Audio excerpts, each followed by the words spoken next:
The Silent Author. Ren was a weaver of worlds. With a flick of his wrist, he birthed heroes and villains, lovers and fighters. His manga, Crimson Blade, was a symphony of action and emotion, and his dialogue was its heart. Every word was a beat, a pulse that made his characters breathe. But one rainy night, the symphony was silenced. A screech of tires, a flash of blinding light, and the world went quiet. Ren woke up in a sterile white room, the words he wanted to scream trapped behind a wall of silence. The world he had built with words crumbled. His studio, once a sanctuary, became a prison. The ink dried in his pens. The pages remained blank. The silence was a deafening roar, and Ren was lost in its echo. Then, one day, he picked up a pen, not to write, but to draw. He let his hand move, pouring all the unspoken words, the trapped emotions, onto the page. There were no speech bubbles, no sound effects, just pictures, just silence. He called it Echoes of Silence. It was a story told in whispers, in the slump of a shoulder, the clenching of a fist, the widening of an eye. The world was mesmerized. Readers found more emotion in Ren's silence than they ever had in his words. Across the city, Detective Kenji read the manga not as a fan, but as a puzzle solver. He saw things others missed. In the background of a bustling street scene, a tiny, almost invisible symbol was carved into a lamppost. A small, stylized bird with a broken wing. Kenji's blood ran cold. He had seen that symbol before. He pulled a dusty box from the archives, labeled Unsolved. Inside was a file for a hit-and-run case from a year ago. The victim, a young journalist named Aiko.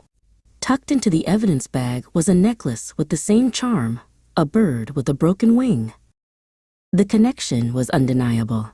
Kenji discovered they were childhood friends. He found an old photo of two smiling children, Ren and Aiko, sitting under a cherry blossom tree. The caption read, "Partners in crime, forever." The detective found Ren in his studio. He didn't ask questions. Instead, he laid out pages from Echoes of Silence. He pointed to each hidden symbol, the broken bird, a specific license plate number in a reflection, a company logo on a passing truck. Ren looked at the detective, his eyes filled with a year of unshed tears. He couldn't speak the truth, but he could draw it. He took a fresh sheet of paper, and his pen began to fly across the page. He drew Aiko, not as a victim, but as a hero. He drew her showing him a stack of documents, her face alight with righteous fury. She had uncovered the crimes of a powerful corporation. She was going to expose them. Then he drew the rainy night, the black car that didn't swerve by accident. He drew himself in a taxi just behind, watching in horror, unable to do anything. The drawing was raw, filled with the terror he had been forced to hold inside. The final drawing was of his hospital room. A man in an expensive suit stood by his bed. The man didn't say a word.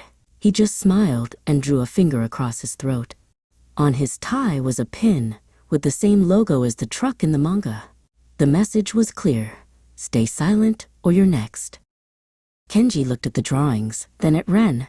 The entire story was there, a silent testimony. Your silence spoke volumes, Ren, the detective said softly.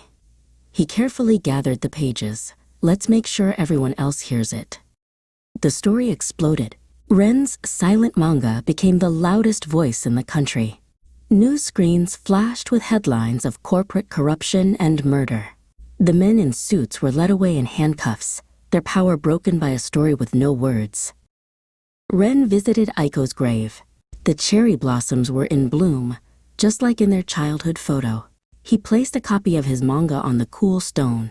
He couldn't say, "I'm sorry," or "I miss you," or "we got them," but he knew she would understand. Back in his studio, the light streamed in. The silence was no longer a roar, but a peaceful quiet. He picked up his pen and began to draw a new story. This one wasn't about revenge or sorrow. It was a story of hope. A story about a little girl who finds a bird with a broken wing and, with patience and love, teaches it how to fly again. At a signing, a young girl didn't ask for his autograph. Instead, she handed him a drawing of her own. It was a picture of him, smiling, with a single speech bubble coming from his heart. Inside the bubble was a drawing of a pen. Ren looked at the drawing, then at the girl's hopeful face. He smiled, a real, unburdened smile. He had lost his voice, but he had found something more powerful. He had learned to speak in a language the whole world could understand.